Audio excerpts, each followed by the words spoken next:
So what does it really mean to have a successful career?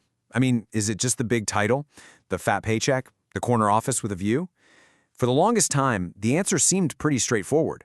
But today, we're going to tear down that old definition. We're going to build a new one from the ground up, looking at how culture, purpose, and even a sense of calling can completely change the game. Okay, so here's our game plan. First up, we'll tackle the usual suspects, that definition of success we all think we know. Then we'll dig into your cultural blueprint, which is all about how where you're from secretly shapes your goals. After that, we'll explore a powerful idea, the difference between success and significance. Then we get personal with answering the calling. And finally, we'll put all the pieces together so you can start redefining your success. All right, let's jump right into section 1. We need to get on the same page and look at that default setting for success. You know, the one that's been blasted at us for decades. I mean, this quote from Dr. Stephen DeJong just hits the nail on the head, doesn't it?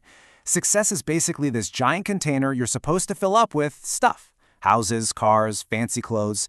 The more stuff you cram in there, the more successful you are. It's a super simple, very public way to keep score. Now, look, to be fair, there are some pretty good reasons we all gravitate toward this. Wealth gives you tangible proof you've achieved something. You can literally see it and touch it. It opens doors to things like better schools and healthcare. It gives you stability.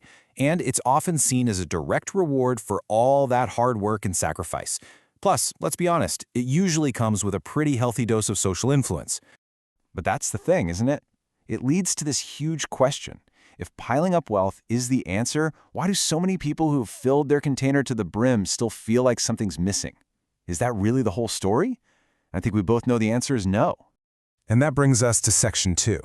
Now this is where things get really fascinating. What if I told you that the definition of success floating around in your head isn't entirely yours? What if it was kind of programmed into you by the culture you grew up in? This is what researchers call national culture. The great Geert Hofstede called it the collective programming of the mind. Just think about that. It's like this invisible operating system running in the background of your brain, shaping your values and what you expect out of life without you even realizing it. It gives you a template for how you see everything, especially your career. So we can actually map out these different cultural programs. Research has found that we can break down career success along 2 key lines. First, that vertical axis. Do you get your validation from others? That's interpersonal. Or from yourself? That's intrapersonal. Then you have the horizontal axis. Is success all about what you accomplish? That's achievement. Or is it about how you feel? That's affect. And when you put those 2 axes together, boom, you get these 4 totally different definitions of career success. Check out the top right. Performance and advancement. That's all about money, promotions, status. But then look at the bottom left. Satisfaction and security. That's work-life balance and just feeling good about what you do. Each one of these quadrants is a completely valid version of a good career. So what shoves us into one box over another? Well, it's our culture. A huge study called the Globe Project found these direct links.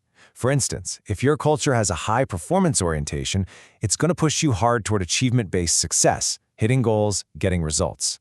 If your culture values assertiveness, it's going to stress interpersonal outcomes, where what other people think of you matters a lot. It's basically a blueprint for your ambition. So this is the big question, right? Just take a look and think for a second. Which one of these quadrants is your culture constantly telling you is the right one to be in?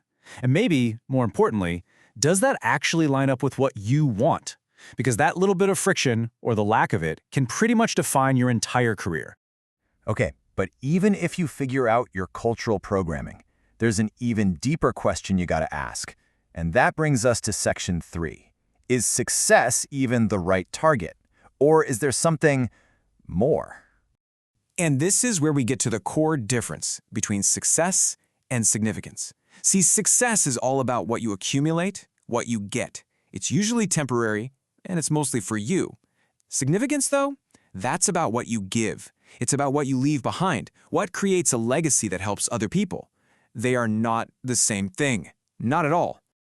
And you know, this constant chase for success, especially the money and stuff kind, it has a real cost. Get this, the average American now works 350 more hours a year than the average European. That's almost 9 extra full-time weeks of work. All that time has to come from somewhere, right? And it's usually carved right out of time with family, your community, and your own well-being. This is such a powerful story.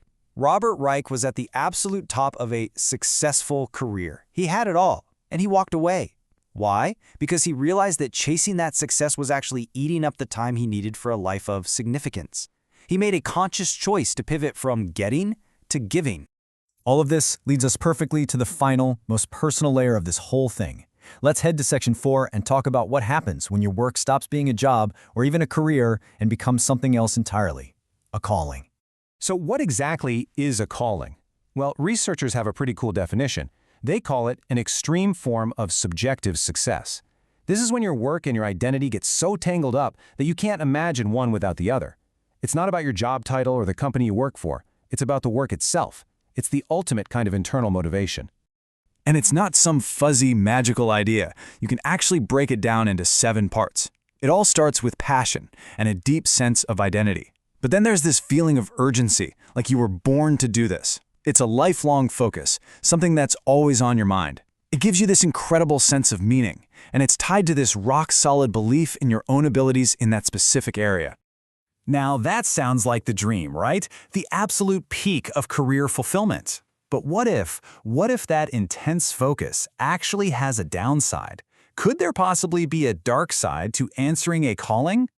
Well, the research says, yeah, there can be. That all-consuming passion can lead to some serious tunnel vision. People who feel a calling might completely ignore amazing advice from others just because it doesn't fit their story.